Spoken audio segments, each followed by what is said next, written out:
लगभग एक सप्ताह हो चुके इस घटना को लेकर के। शिवपुर चकदहा जो गांव है वहां पे एक साथ मां और बेटी की हत्या हुई थी। लगातार आप देख रहे हैं हम लोग कवरेज करके इस घटना का पूरी बारीकी से आपको बताने का काम कर रहे हैं, लेकिन अभी तक पुलिस के हाथ जो मूल अपराधी है उसका पता नहीं चल पाया। वहीं बेटी के लगाए गए आरोप के आधार पर पुलिस ने एक अभियुक्त को गिरफ्तार किया। अभी और सारे अभियुक्तों का नाम उन्होंने बताया है जिसे पुलिस अभी तक गिरफ्तार नहीं की है। आज इस घटना को लेकर के आज कैबिनेट मंत्री संजय निषाद जी यहाँ पे आए हुए थे। उन्होंने उनके लोगों से मिल करके पूरी बारीकी उस बच्ची से जाना और उस बच्चे से भी जाना जो उस दिन की घटना में नहीं था, लेकिन फिर भी अपनी बहन के बताए हुए तथ्यों के आधार पर उन्होंने पूरी बारीकी से इस विषय को जान करके प्रशासन को कड़ा निर्देश दिया कि आप इस विषय पे बारीकी से जांच करके मुख्य आरोपी तक पहुंचे। आपको लगातार इस विषय के बारे में अवगत करा रहा हूँ। किस जगह पे जो इस मकान को लेकर के वो बात कर रही थी कि किस रास्ते से आरोपी अंदर गए थे, किस रास्ते से जा करके उस माँ और बेटी की हत्या की थी, उस हत्या का मुख्य मुजरिम कौन है, और आज भी लगभग पुलिस के हथकड़े से कोसों दूर दिखाई दे रहा है। आपको बता दें कि इस घटना को लेकर के अभी तक पुलिस उसका पर्दाफाश नहीं की है, लेकिन अभी उन्होंने आश्वासन दिया कि बहुत जल्द ही इस वास्तविक मुजरिम के पास पहुंचने का हम काम करेंगे। मेरे समाज का दर्द है।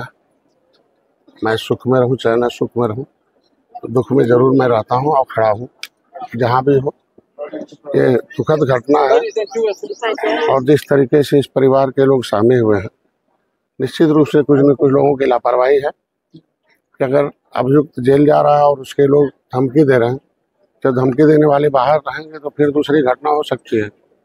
तत्काल कार्रवाई के निर्देश दिए और निश्चित रूप से पीड़ित परिवार के जो भी संभव आर्थिक सहायता होगी, सुरक्षा होगी, उसके विकास से संबंधित जो भी हो सकता है वो मैं अपनी सरकार की तरफ से, अपने विभाग की तरफ से, अपनी तरफ से करूँगा। लेकिन इस तरीके की दूसरी घटना न हो, उसके पीछे कारण एक ही है, ये इनकी सुरक्षा छीनी गई है समाज की हमारे। ये असुरक्षित तब हैं दुनिया में, देश संविधान से चलता है और संविधान में इनकी सुरक्षा दी गई है कि अनुसूचित जाति की सूची में सूचीबद्ध केवट, मल्लाह, बिंद, कश्यप, कंवर, धीवर, कार, बातम, तुरैया, ये मझवार और तुरैया के नाम से सुरक्षित है।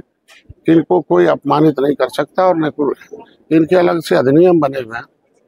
कुछ पिछली सरकारों ने उस नियम को छीना था, फिर से उसे अमल खत्म करा और लागू करा। जब तक वो लागू नहीं होगा तब तक हमारे लोग असुरक्षित रहेंगे।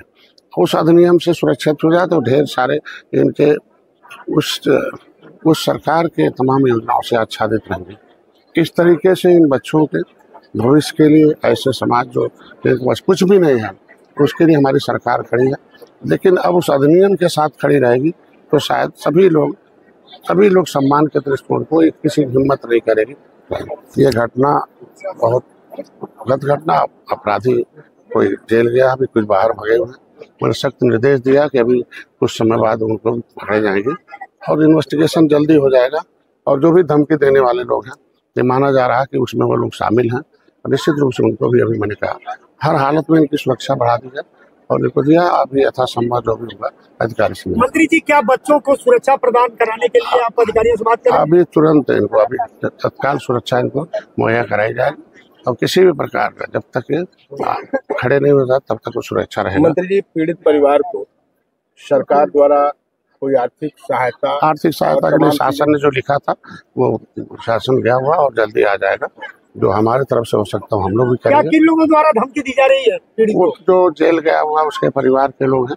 जो देखो, निश्चित रूप से जो अपराधी होते हैं वो किसी भी जाति बिरादर के नहीं, अपराधी होता है और उसके परिवार के लोग भी यथासंभव कुछ न कुछ शामिल ही रहते हैं, तभी वो अपराध कर पाता है।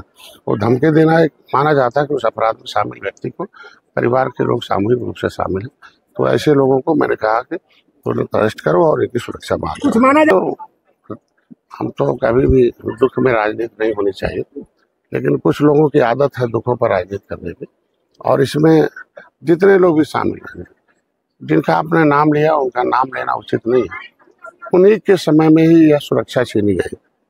उससे पहले हमारी सुरक्षा 1992 से पहले मछुआ समुदाय अनुसूचित जाति से सुरक्षित था।